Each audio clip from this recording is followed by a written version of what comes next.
नमस्कार दोस्तों, हमारे YouTube चैनल सरकारी जॉब ऑल टाइप में आप सभी का बहुत बहुत स्वागत है।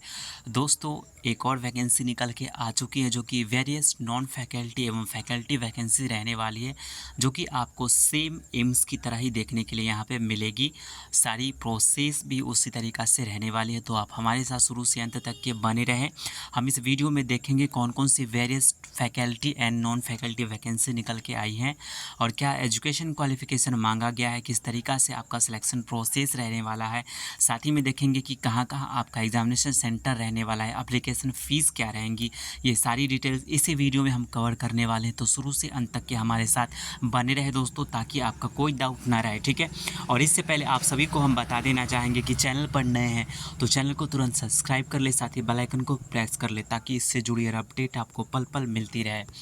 तो यहाँ पर देख रहे हैं दोस्तों, यहाँ पर जो वैकेंसी निकल के आ चुकी है हमारे पास, ये वैकेंसी है दोस्तों। यहाँ पर देख रहे हैं स्नातकोत्तर चिकित्सा शिक्षा एवं अनुसंधान संस्थान चंडीगढ़ की तरफ से यहाँ पे post graduate institute of medical science education and research Chandigarh की तरफ से भर्ती निकल के आ चुकी है, जो कि रिक्वायरमेंट सेल है भर्ती प्रकोष्ठ, जो कि यहाँ पे वेरियस पोस्ट आपको वैकेंसी देखने के लिए मिलेगी, जो कि एडवर्टाइजमेंट नंबर यहाँ पे प्रोवाइड कराई गई है। और साथ ही में 3/7/2025 को ये नोटिफिकेशन आज ही रिलीज़ हुई है इसके वेबसाइट पे। आपको कैसे चेक करना है वेबसाइट पे जाके, तो यहाँ पे आपको बता भी दिया है कि यहाँ पे फ़ोन नंबर है हेल्पलाइन के लिए, ठीक है। साथ ही मेल भी कर सकते हैं और यहाँ पे ऑफिशियल वेबसाइट पे जा कर के फुल डिटेल्स देख सकते हैं। यहाँ पर देख रहे हैं www.pgme.edu.in पे जा कर के आप रिक्वायरमेंट के ऑप्शन पे जा कर के वहाँ पे जो वैकेंसी आई है वहाँ पे आप फुलफ़िल मतलब डाउनलोड करके और फॉर्म को फुलफ़िल कर सकते हैं, ठीक है। तो चलिए हम देखते हैं क्या चीज़ें यहाँ पे बताई गई हैं। तो यहाँ पर देख रहे हैं कि requirement notice details guide line जो है वो इनविटेशन ऑफ एप्लीकेशन, ठीक है। तो यहाँ पे बता दिया गया है कि post graduate institute medical science जो एजुकेशन रिसर्च सेंटर है वो पीजी में चंडीगढ़ में, जो कि एप्लीकेशन ऑनलाइन मांगे यहाँ पे, जो कि सिटीज़न ऑफ इंडिया मतलब कि भारतीय नागरिक आप है तो इस फॉर्म को भर सकते हैं। यहाँ पे जो वैकेंसी रहने वाली है वेरियस पोस्ट रहेंगी, जिसमें कि ग्रुप बी की ग्रुप सी की पोस्ट आपको देखने के लिए मिलेगी, ठीक है। पीजी में के साथ साथ में यहाँ पे जो वैकेंसी है यहाँ पे देख रहे हैं आपको सानगौर जो पंजाब में है वहाँ भी ये भर्ती आपको देखने के लिए मिलेगी, ठीक है, जो कि डायरेक्ट रिक्वायरमेंट बेसिस रहने वाली है भर्ती। तो चलिए सबसे पहले जो मोटी जानकारी है वो चीज़ आपको मतलब दिखा देते हैं दोस्तों, ताकि दोस्तों ये नहीं तो ये वीडियो लेंदी हो जाएगा। बाकी दोस्तों आप वीडियो को पॉज करके सारी जानकारी देख सकते हैं, ठीक है। तो बने रहे हमारे साथ। तो यहाँ पर देख रहे हैं कि ऑनलाइन जो एप्लीकेशन होंगी, विंडो ओपन होंगी, ये यहाँ पे वेबसाइट भी बताया गया कि www.pgme.edu.in पर जा कर के आप रिक्वायरमेंट का वहाँ पे नोटिस भी देखने के लिए मिलेगा। साथ ही में यहीं पे जा कर के आप फॉर्म भी अप्लाई कर सकते हैं, ठीक है।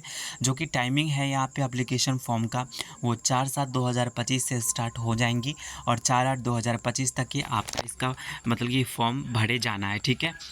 तो चलिए आगे हम देख लेते हैं, एप्लीकेशन फ़ीस के बारे में बातचीत कर लेते हैं सबसे पहले।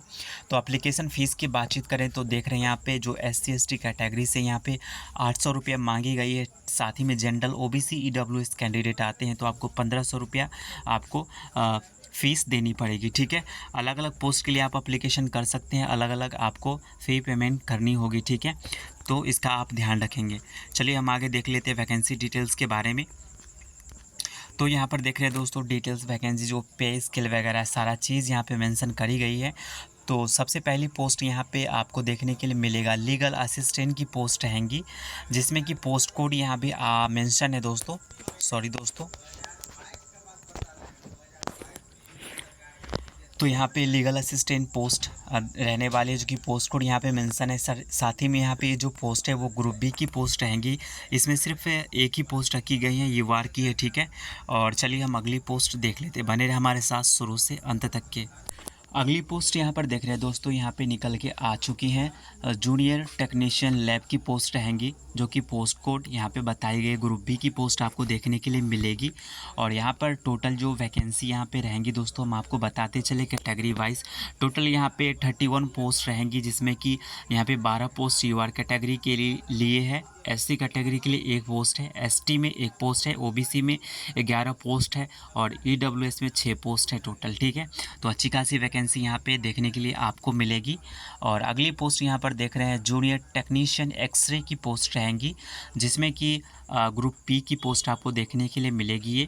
और यहाँ पे 6 पोस्ट टोटल हैं, जो कि यूआर में 5 है और ईडब्ल्यूएस में 1 पोस्ट रखी गई है। ठीक है, चलिए आगे देख लेते कौन सी वैकेंसी है। तो अगली पोस्ट यहाँ पर देख रहे हैं दोस्तों, यहाँ पे जूनियर टेक्नीशियन रेडियोग्राफर की पोस्ट यहाँ पे रहेगी, जिसमें कि पोस्ट कोड यहाँ पे बताई गई है ग्रुप बी की पोस्ट रहेंगी, जिसमें टोटल 3 पोस्ट है और यूआर कैटेगरी के लिए टोटल पोस्ट यहाँ पे। उसके बाद टेक्नीशियन ओटी की पोस्ट रहेगी, जिसमें कि ग्रुप बी की पोस्ट रहेगी और टोटल 4 पोस्ट है। यूआर के लिए 1 है, एससी में 1 पोस्ट है और एसटी में 2 पोस्ट रखी गई है। ठीक है, और यहाँ पे देख रहे हैं डीएचएस कैंडिडेट के लिए 1 पोस्ट यहाँ पे रखी गई है, जो कि पीडब्ल्यू में काउंट होंगी। उसके बाद अगली पोस्ट यहाँ पे 36 number post dental hygienist grade 2 की पोस्ट रहेगी, जिसमें ग्रुप बी की पोस्ट है। यहाँ पे टोटल 2 पोस्ट आपको देखने के लिए मिलेगी। यूआर के लिए 1 पोस्ट है, ओबीसी के लिए यहाँ पे 1 पोस्ट रखी गई है। 7वीं पोस्ट यहाँ पे असिस्टेंट डाइटिशियन की पोस्ट रहेंगी, जिसमें कि ग्रुप बी की पोस्ट आपको देखने के लिए मिलेगी। टोटल 2 पोस्ट पे ये भर्ती होंगी। यूआर के लिए 1 पोस्ट है और एसटी कैंडिडेट में 1 पोस्ट रखी गई है।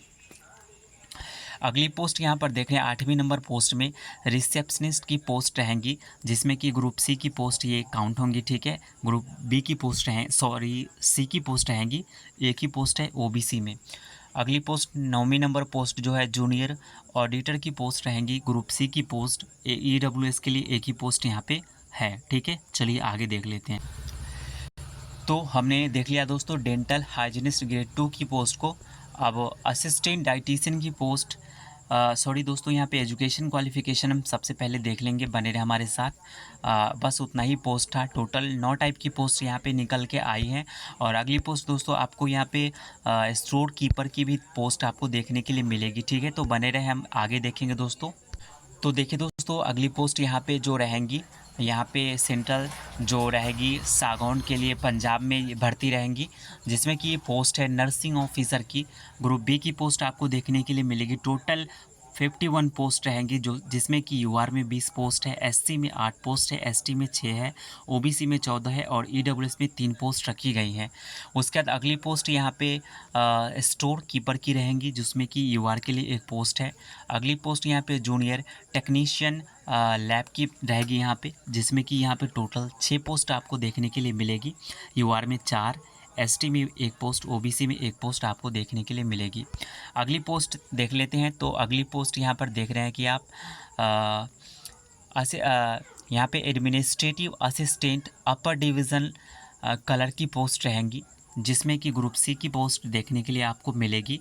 टोटल 2 पोस्ट यूआर कैटेगरी के लिए रहेंगी। ठीक है, अगली post junior administrative assistant lower division colour की पोस्ट आपको देखने के लिए मिलेगी एलडीसी की, जो कि ग्रुप सी की पोस्ट रहेंगी। टोटल 3 पोस्ट रहेंगी, जिसमें 2 पोस्ट यूआर की है और ओबीसी में 1 पोस्ट रहेंगी। ठीक है, चलिए आगे देखते हैं। अब एजुकेशन क्वालिफिकेशन देख लेते हैं दोस्तों। ठीक है, हमारे साथ बने रहे, मोटी जानकारी देंगे दोस्तों, मोटी मोटी। बाकी आप यहाँ पे वीडियो को पॉज करके देख सकते हैं, कोई दिक्कत नहीं रहेंगे। ठीक है, तो यहाँ पर नर्सिंग ऑफिसर की बातचीत करें, लेवल 7 के तहत भर्ती रहेंगी। एज का क्राइटेरिया यहाँ पे 18 साल मिनिमम रहेगी और अधिकतम यहाँ पे 35 साल रहेगी। अगर आप किसी भी स्टेट से आते हैं, ओबीसी से हैं, तो आपको 3 साल का एज रिलैक्सेशन देखने के लिए मिल जाएगा और एससी एसटी कैंडिडेट है तो 5 साल का एज रिलैक्सेशन देखने के लिए मिल जाएगा। यहाँ पे नर्सिंग ऑफिसर के लिए यहाँ पे बता दिया गया है कि बीएससी होनी चाहिए ऑनर्स में, जो कि नर्सिंग फॉर्म बीएससी नर्सिंग आपके पास में होनी चाहिए रिकॉग्नाइज यूनिवर्सिटी या फिर इंस्टीट्यूट से। ठीक है, साथ ही में और में भी आपको बताया गया कि regular course in BSc nursing for recognise university या फिर इंस्टीट्यूट से हैं तो आप एलिजिबल है, फॉर्म को भर सकते हैं, कोई दिक्कत नहीं रहेंगी, ठीक है, बने रहे। तो अगली पोस्ट यहाँ पे लीगल असिस्टेंट के देखने के लिए मिलेगी आपको, लेवल 6 के तहत भर्ती रहेंगी। 18 से 30 साल एज का क्राइटेरिया है और इसेंशियल क्वालिफिकेशन यहाँ पे आपसे मांग लिया गया degree in law with first और सेकेंड क्लास, जो कि अगर आपने LLB किए हुआ है फर्स्ट क्लास या फिर सेकेंड क्लास में तो फॉर्म को भर सकते हैं, ठीक है। साथ ही में दूसरे नंबर पॉइंट में बताया कि 3 ईयर एक्सपीरियंस आपसे यहाँ पे मांग लिया गया, ठीक है, तो ये आप देख लीजिएगा। अगली पोस्ट यहाँ पे जो जूनियर टेक्नीशियन लैब की पोस्ट रहेगी, जिसमें कि लेवल 6 के तहत ये वैकेंसी रहेगी। 18 से 30 साल का इसका क्राइटेरिया है, OBC में 3 साल का और SC ST में 5 साल का रिलैक्सेशन देखने के लिए मिल जाएगा। तो यहाँ पे आपसे जूनियर टेक्नीशियन लैब के लिए मांगी गई है BSc लैब टेक्नीशियन होनी चाहिए, ठीक है, या फिर BSc with diploma in medical lab technology आपने किया हुआ है तो फॉर्म को भर सकते हैं। अगली पोस्ट यहाँ पे जूनियर टेक्नीशियन एक्सरे की पोस्ट रहेंगी, लेवल 6 के तहत ये भर्ती रहेगी। 18 से 30 साल का एज का क्राइटेरिया है, OBC में 3 साल का, SC ST में आपको 5 साल का रिलैक्सेशन देखने के लिए मिल जाएगा। और यहाँ पे BSc मेडिकल टेक्नोलॉजी एक्सरे में मांग लिया गया है। साथ ही में मेडिकल टेक्नोलॉजी रेडियोलॉजी में होनी चाहिए, या फिर मेडिकल टेक्नोलॉजी रेडियो यहाँ पे BSc में होनी चाहिए। सॉरी दोस्तों, एक मिनट। तो यहाँ पे देख रहे हैं दोस्तों कि मेडिकल टेक्नोलॉजी या फिर रेडियो डायग्नोलॉजिस्ट में BSc होनी चाहिए तो फॉर्म को भर सकते हैं, ठीक है। बाकी बात देख लीजिए आगे। आगे देखते हैं दोस्तों, तो आगे जो पोस्ट है जूनियर टेक्नीशियन रेडियोग्राफी की, तो यहाँ पे लेवल 6 के तहत ये भर्ती रहेंगी। 18 से 30 साल का एज का क्राइटेरिया है। यहाँ पे BSc मेडिकल टेक्नोलॉजी रेडियोलॉजी में मांगा गया है या फिर रेडियोग्राफी में, तो आप फॉर्म को भर सकते हैं, कोई दिक्कत नहीं रहेंगी, ठीक है। बाकी अगली पोस्ट यहाँ पे टेक्नीशियन OT की पोस्ट रहेंगी, लेवल 6 के तहत ये भर्ती रहेंगी। 18 से 30 साल का एज का क्राइटेरिया है और यहाँ पे आपसे BSc मेडिकल टेक्नोलॉजी यहाँ पे ऑपरेशन थिएटर एनेस्थेसिया में आपसे मांग लिया गया है, तो आप इसको ध्यान में रखेंगे, ठीक है। चलिए हम अगली पोस्ट देख लेते हैं। तो अगली पोस्ट यहाँ पे देख रहे हैं कि डेंटल हाइजीनिस्ट ग्रेड 2 की पोस्ट आपको देखने के लिए मिलेगी, जिसमें लेवल 6 के तहत ये भर्ती रहेंगे। 18 से 30 साल का एज का क्राइटेरिया है। एसेंशियल क्वालिफिकेशन में यहाँ पे देख रहे हैं आपसे मैट्रिक विद साइंस या फिर और equivalent form recognised university board से होनी चाहिए। उसके बाद डिप्लोमा सर्टिफिकेट आपके पास होनी चाहिए जो कि dental hygiene form recognise institute में है, या फिर तीसरी नंबर पॉइंट में भी बताया गया कि एक मिनट, यहाँ पे registered as a dental hygienist with Dental Council of India से आपने डिग्री किए हुआ है, सर्टिफिकेट या डिप्लोमा किए हुआ है, तो आप फॉर्म को भर सकते हैं। यहाँ पे डिज़ायरेबल में एक्सपीरियंस भी आपसे मांग लिया गया है कि आपके पास मतलब ये डिज़ायरेबल एक्सपीरियंस है तो भी या फिर नहीं है तो भी फॉर्म को भर सकते हैं। Desirable experience dental hygiene in dental department of hospital for 2 year आपसे एक्सपीरियंस यहाँ पे मांग लिया गया डेंटल में, ठीक है। अगली पोस्ट यहाँ पर देख लेते हैं। अगली पोस्ट है असिस्टेंट डाइटिशियन की पोस्ट देखने के लिए मिलेगी, जो कि लेवल 6 के तहत ये भर्ती रहेंगी। 18 से 30 साल एज का क्राइटेरिया है। एसेंशियल क्वालिफिकेशन MSc मांग लिया गया है फूड न्यूट्रिशन में, और फॉर्म ए रिकॉग्नाइज यूनिवर्सिटी या फिर इंस्टीट्यूट से, तो फॉर्म को भर सकते हैं। दूसरे नंबर पॉइंट में 2 year experience in the line preferably in the लेगर technician hospital में आपसे मांग लिया गया, ठीक है, इसी पोस्ट पे, तो फॉर्म को भर सकते हैं, जो कि इसेंशियल क्वालिफिकेशन है, ये चाहिए। अगली पोस्ट यहाँ पे देखने के लिए मिलेगी आपको स्टोर कीपर की, लेवल 6 के तहत ये भर्ती रहेंगे। 18 से 30 साल का एज का क्राइटेरिया है। इसेंशियल क्वालिफिकेशन यहाँ पे बैचलर डिग्री इन मैथमेटिक्स या फिर इकोनॉमिक्स या फिर कॉमर्स या फिर यहाँ पे आपने किया हुआ है MBA या फिर post graduate in mathematics economics या फिर कॉमर्स वगैरह फाइनेंशियल में form university with less than 50% marks के साथ, तो फॉर्म को भर सकते हैं। यहाँ पे कॉमर्स हो, मैथमेटिक्स हो, इकोनॉमिक्स हो, ये आपने अगर किए हुआ है MBA इसमें, तो फॉर्म को भर सकते हैं। बाकी यहाँ पे मार्किंग का बात यहाँ पे 50% कम से कम होनी चाहिए, तो फॉर्म को भर सकते हैं। अगली पोस्ट यहाँ पे रिसेप्शनिस्ट की पोस्ट रहेंगी, जिसमें लेवल 5 के तहत ये भर्ती रहेंगी। 18 से 30 साल का एज का क्राइटेरिया है। एसेंशियल क्वालिफिकेशन यहाँ से डिग्री फ्रॉम रिकॉग्नाइज यूनिवर्सिटी, या फिर सेकंड नंबर में पोस्ट ग्रेजुएट डिप्लोमा इन जून। एक मिनट दोस्तों, सॉरी, यहाँ पे डिज़ायरेबल एक्सपीरियंस है, ये एक्सपीरियंस है तो भी या नहीं है तो भी फॉर्म को भर सकते, कोई दिक्कत नहीं रहेंगी। अगली पोस्ट यहाँ पे जूनियर ऑडिटर की पोस्ट रहेंगी, लेवल 4 के तहत ये भर्ती रहेंगी। 18 से 30 साल का एज का क्राइटेरिया है। यहाँ पे आपसे कॉमर्स मांग लिया है ग्रेजुएशन में, जो कि बीकॉम होनी चाहिए विद minimum 55% marks and having 2 year experience in account in a recognise university से, तो आप फॉर्म को भर सकते हैं, कोई दिक्कत नहीं रहेंगी। ठीक है, अगली पोस्ट यहाँ पे देखने के लिए मिलेगी आपको एडमिनिस्ट्रेटिव असिस्टेंट अपर डिवीज़न कलर की पोस्ट रहेंगी। लेवल 4 के तहत भर्ती है ये। 18 से 30 साल का एज का क्राइटेरिया है। डिग्री फॉर्म रिकॉग्नाइज यूनिवर्सिटी से अगर आपने डिग्री की हुआ है तो फॉर्म को भर सकते हैं। यहाँ पे प्रेफरेंस कंप्यूटर आपसे मांग लिया गया है कि कंप्यूटर का ज्ञान होनी चाहिए। साथ ही में स्किल टेस्ट आपसे स्किल टेस्ट भी लिया जाएगा, जो कि टाइपिंग स्पीड यहाँ पे 35 पर जो कि वर्ड मिनट होनी चाहिए, और हिंदी में यहाँ पे 30 वर्ड पर मिनट होनी चाहिए। ठीक है, तो आप फॉर्म को भर सकते, कोई दिक्कत नहीं रहेंगी। अब हम देख लेते दोस्तों आपका जो सिलेक्शन प्रोसेस और सिलेबस जो रहने वाला है उसको हम देख लेते हैं। तो इसमें स्कीम ऑफ एग्जामिनेशन में बताया गया कि फर्स्ट नंबर में कि candidate who have successful submit their online application will be allowed to appear in the online computer based test CBT। The scheme of examination will be as a under. जो कि दोस्तों आपका successful application हो जाता है, भर देते form को, तो फिर यहाँ पे आपका एग्जामिनेशन कंडक्ट करवाया जाएगा, जो कि ग्रुप पोस्ट B और C की रहेगी, जिसमें कि कंप्यूटर बेस्ड CBT एग्जामिनेशन में MCQ टाइप का 100 क्वेश्चन पूछे जाएगी, और ड्यूरेशन 100 मिनट्स की रहेंगी। 100 मार्क्स की पेपर आपको देखने के लिए मिलेगी। टोटल 100 नंबर का क्वेश्चन रहेगा और 100 क्वेश्चन आपसे पूछा जाएगा।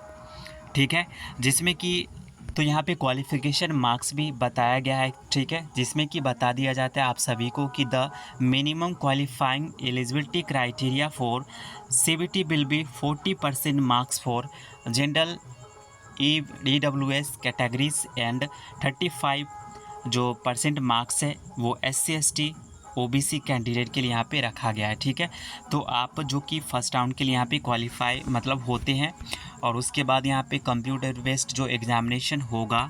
तो चलिए हम अब देख लेते हैं दोस्तों आपको जो लोकेशन रहने वाला है एग्ज़ामिनेशन का सेंटर का, तो वो सेंटर यहाँ पे बता दिया गया है दोस्तों आप सभी को कि आपका जो सेंटर 4 जगह रहने वाली है, जो कि चंडीगढ़ मोहाली में रहने वाली है, दिल्ली NCR में आपको देखने के लिए एग्ज़ामिनेशन सेंटर देखने के लिए मिलेगी, और हैदराबाद में और कोलकाता में आपका एग्ज़ामिनेशन को कंडक्ट करवाया जाएगा।